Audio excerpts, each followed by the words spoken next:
It is Thursday, and I just read a great article by Mike Shields of the Business Insider about how the ad agency space is in major trouble. Now, it talks about how Booking.com in the past couple months has started hiring media buying experts and really started looking at what their ad agencies are actually doing for them and starting to bring it all in-house. And a lot more businesses are actually cutting out the middleman. You know, when you look at Pepsi, they're starting to occasionally bring in in-house creative, or they're outsourcing to smaller agencies. And the big consulting firms like Accenture are starting to enter in the advertising space. And I really think it comes down to trust. You know, there was a recent study by the Association of National Advertisers, and agencies are not sharing and being truthful of what they're spending or the results or the ROI that they're getting for their client. Now, before you freak out and you think the world is just coming to a gaping, crashing hole for you, it's not. That the ad agency space is changing in a dramatic way. And in order to predict the future, a lot of times you look back in the past because the past repeats itself and it leaves clues. Just like when Blockbuster went out. Why did Blockbuster go under? They didn't innovate.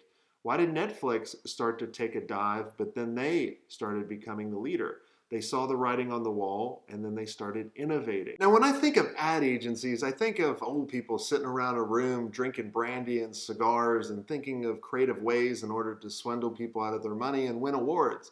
And the funny thing is as I'm actually recording this video, they're in France, in Cannes, France, actually getting awards. See, the ad agency is changing very quickly, and especially for the media buying industry and the old TV commercials. And the only way that they can actually come out of this swinging is to innovate. If they actually look back into other industries of what's happened in the past, they can actually start predicting the future because it leaves clues. But the only thing that we should actually be doing by these bigger guys is looking at what they're doing wrong and what are the opportunities that they're not doing that we can leverage in order to start working with these bigger players like Booking.com and Pepsi, if that's in your repertoire of who you want to go after. So there's three things that you can do that I want to challenge you to. One is innovate. What can you innovate in order to stay relevant? What are you resisting in change that you need to really focus on?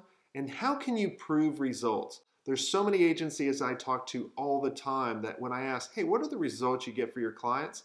They don't know. If you don't know, then your clients don't know. And the possibility of losing that client is very imminent. I would love to hear your comments on the future of the agency world. Comment below. Your comments are my fuel. If you're not yet subscribed, subscribe. And if you know of any other agency owner that this would benefit, please share it out with them. It will benefit them as well as help me out. And until next time, have a swank day.